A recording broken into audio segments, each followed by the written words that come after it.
afternoon. It is Monday, September 25th, 2023. How's everyone out there? It's been a minute. Obviously, football season's back, and so am I, for anybody who cares to listen to this. What can I say? The New York Jets. Obviously, I've missed the first 2 weeks. Had that crazy win over the Buffalo Bills on Monday night in Week 1. And then the Jets were manhandled in Dallas last week by the Cowboys. Which brings me to yesterday. Okay, 1-1 coming in. You're playing a Patriots team that's 0-2, but Bill Belichick is always hungry when it's time to face the Jets. He was 0-2. He lost to Philadelphia, lost a division game to Miami. But Bill Belichick's always going to pull every stop, especially when it comes to facing the Jets. He never starts 0-3. He never, his first year as the Patriot coach, that's the only time he's ever started 0-3. At least in New England. But anyway. And of course, the Jets, of course, going into yesterday, 14 losses in a row. The Jets have not beaten the New England Patriots since 2015 coming in. I got married that year. And as usual, guess what happened yesterday? Loss in a row, number 15. Excuse me. It's gotten really sad. And it's like, it's always a new way to lose against those guys. It doesn't matter the quarterback. It doesn't matter how good one unit played. It doesn't matter anything. New England always gets the upper hand on the Jets. The Jets defense, after getting manhandled last week against the Cowboys, for the most part, with the exception of one miscommunication, which actually kind of ended up being all the difference, the defense did its job. But of course, and the number one culprit of this 15-10 defeat yesterday is the pretty boy. And listen, and I think I speak for many in Jets Nation that said, I've had enough. Enough. And the moment Aaron Rodgers went down, because, Aaron Rodgers, we thought, I'm thinking, the back pages, but, Aaron wanted to be here and all this other stuff, saying all the right things in the media, enjoying New York, and going out with the team, going to sports events and Broadway shows and everything else. It seemed, everyone was on board. Not everyone, but most were. Oh, the Jets have a quarterback. Let's build a shrine for him now.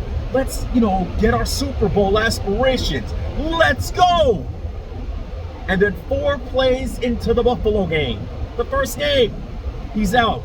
And you look at it and we're like, he's going to be done for the year.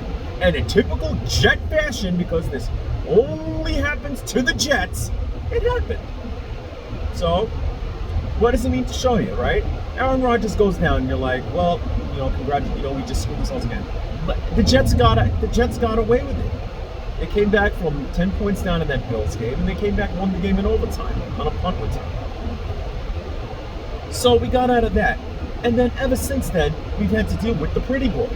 On Tuesday after the Bills game, there should have been another quarterback being worked out.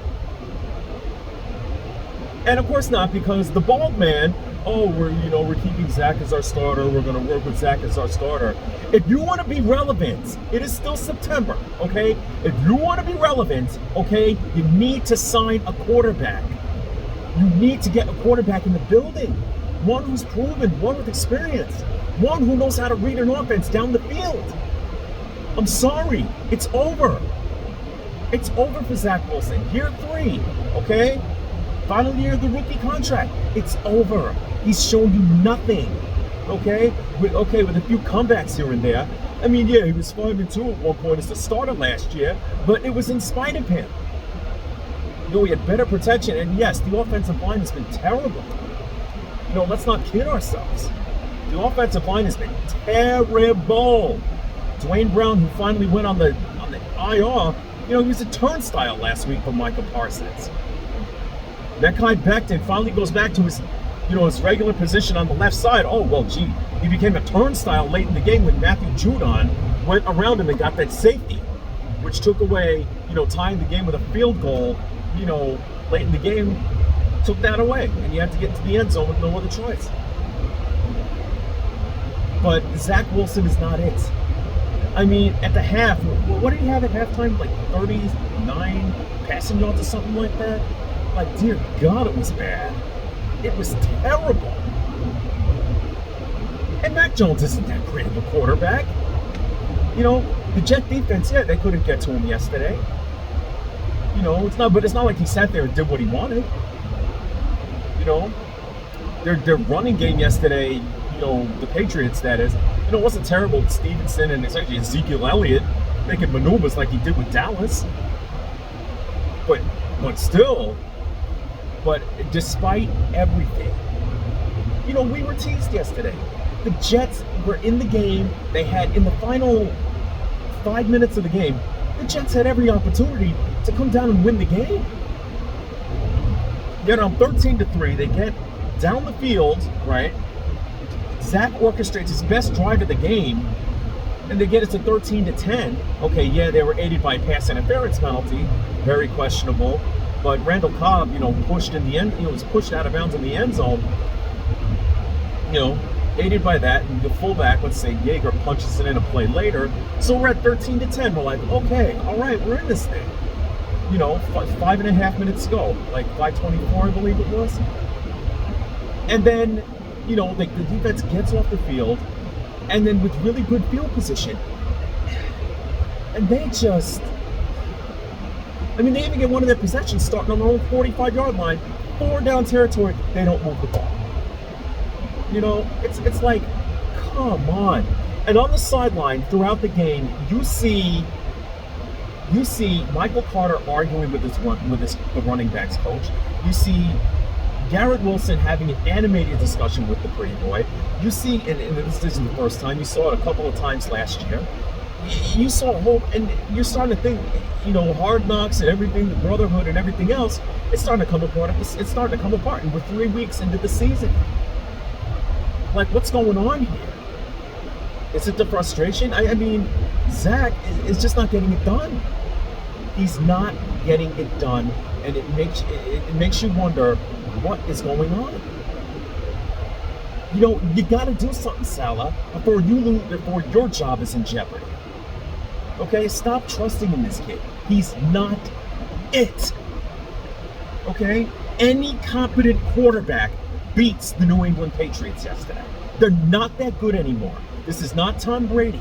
This is not Mike Vrabel or Brewski or McGinnis or Kevin Falk or Troy Brown or Deion Branch or any of those guys that were part of their dynasty. This isn't them anymore. Okay? Yes, Bill Belichick knows, unfortunately. I'm sick and tired of him. But it always seems like he always makes a deal with the devil, it seems. And anytime it's the Jets, we get inside, he won't say it. They get some players, some players. They have talent over there. And he tends to swipe our talent when they become free agents. That's what Belichick seems to do. Tend to do a lot. Trust me, he is amped to play the Jets. Anytime. Because, for the most part, it's an automatic W. So, goes to show you. Typical. But anyway, that being said, we're a mess. The team is a mess. From ownership, the GM's come into question, the coach is in question. It's like, Robert, I could have your trust more if you just stop trusting in Zach Wilson. You need tomorrow.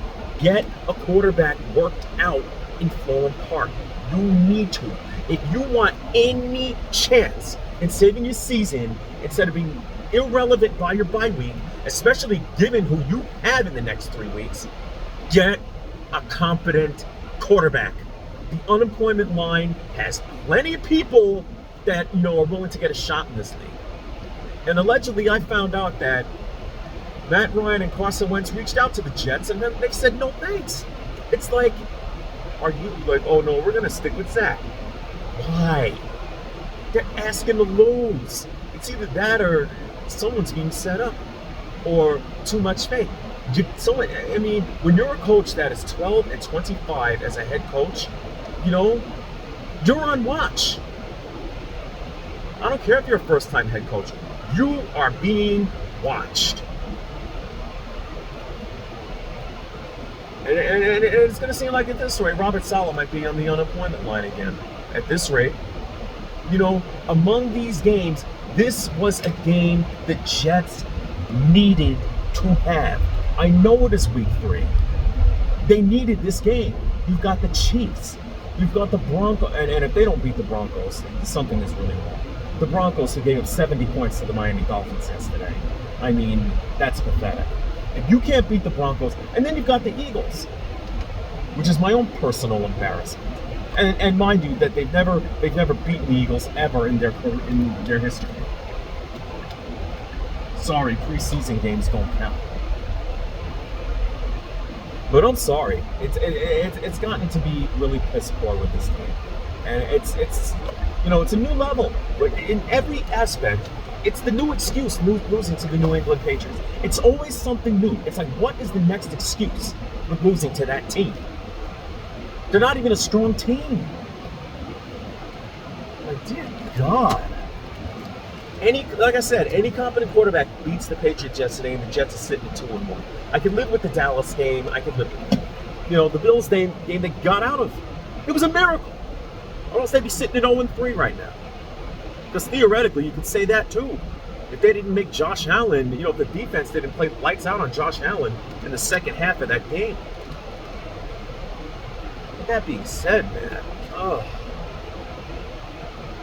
and the funny part of everything is, despite how poorly Zach Wilson played, is that they were still inches away from winning the game yesterday, despite everything. I mean, Zach threw up a Hail Mary. He had 2 chances left with about 12 seconds left. He gets off a pass to Garrett Wilson for like 29, 30 yards. So somehow he had to hurry his rear end off to spike the ball. He got it off with a second left, threw it up, and somehow somebody reached the end zone, and Randall Cobb fell short. It was that close. He slipped. It hit Garrett Wilson, it hit a Patriot defender, and came within inches of reaching Randall Cobb's hands. I think, if I'm not mistaken, it hit him. That's close. And maybe we'd be singing a different tune. I don't know if we'd be singing a different tune about Zach Wilson, but it was that close. Such a tease. It's such a freaking tease rooting for this team. It is. It is. Plain and simple. That being said, I'm going to sign off for now. Alright? Jets and the Chiefs next week. Well, why even show up, right? Why? Because we all know it's going to end. And to make it worse, it's on national television. So get to see the Hard Knocks people get totally embarrassed on national TV by the defending Super Bowl champs. Deuces.